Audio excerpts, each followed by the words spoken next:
Hello, and welcome to Allison's World of Englo.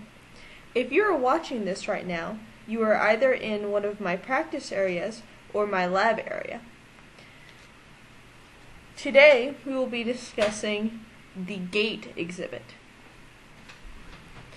Over here is the gate. You click on this red button here to change the gate's view and gate type.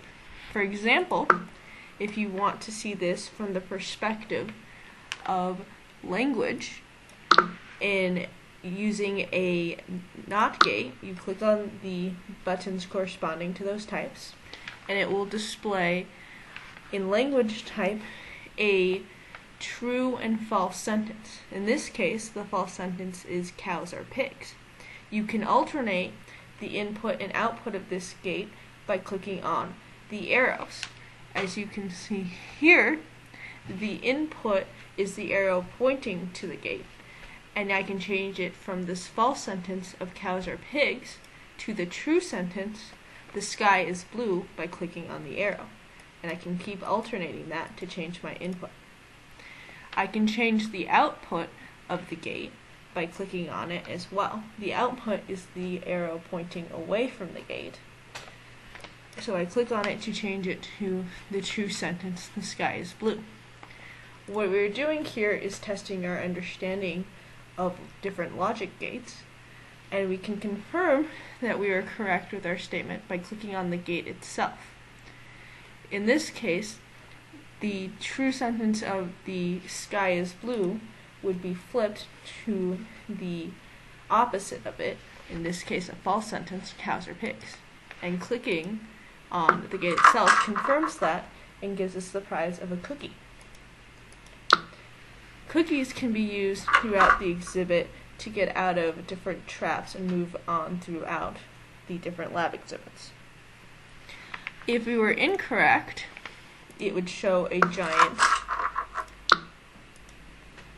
red X. So for example, if I made this the same, it will show me my giant red X here. The purpose of the logic gate, after all, is to test your understanding of different logic operations. To do so, you input different inputs and outputs based on your chosen gate.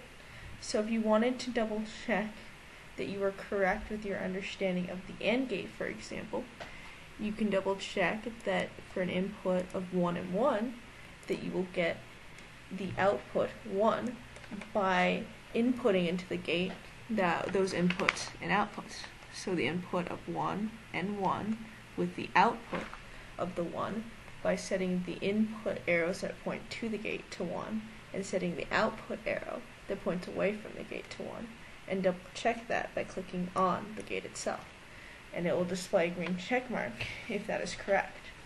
If you set it, however, to an incorrect answer, such as 1 and 1 giving you a 0, then when you click on the gate, it will display a red X.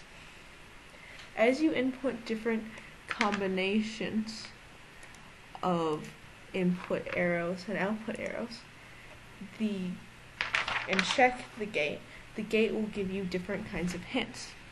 In this case, since we keep getting it wrong, the gate is telling us the definition of an AND gate, which is an AND gate's output is 1 when all of its inputs are 1. Otherwise, it is 0.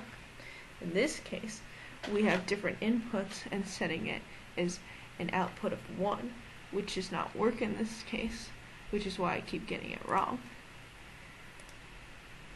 And it will keep doing so and giving you different kinds of hints and telling you things, like in this case, it's telling me not only the definition of the gate, but that my input in this case is 0 and 0, and asking me what my output should be. The gate itself will keep interacting with you and giving these types of hints until you finally get it right. And then it'll show you the green check mark and then automatically reset. You have a choice of seeing these inputs and outputs from several different points of view. You can see it from the electricity, numbers, true/false, language, and pure language view. The electricity view will display the input as low voltage and high voltage, and clicking on those arrows will change that. The numbers view will display the input as zeros and ones when you click on the input arrows and output arrows.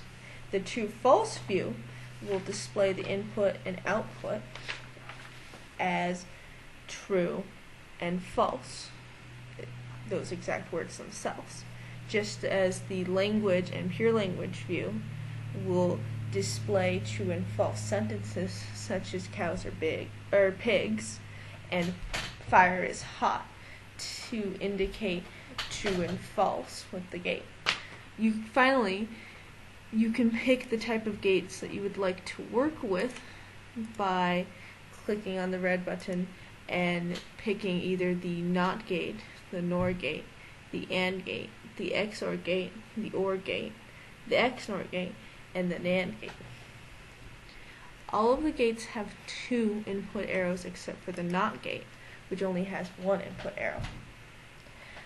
I hope that you enjoy working with these puzzles and increasing your understanding of logic operations and other engineering concepts. Thank you again.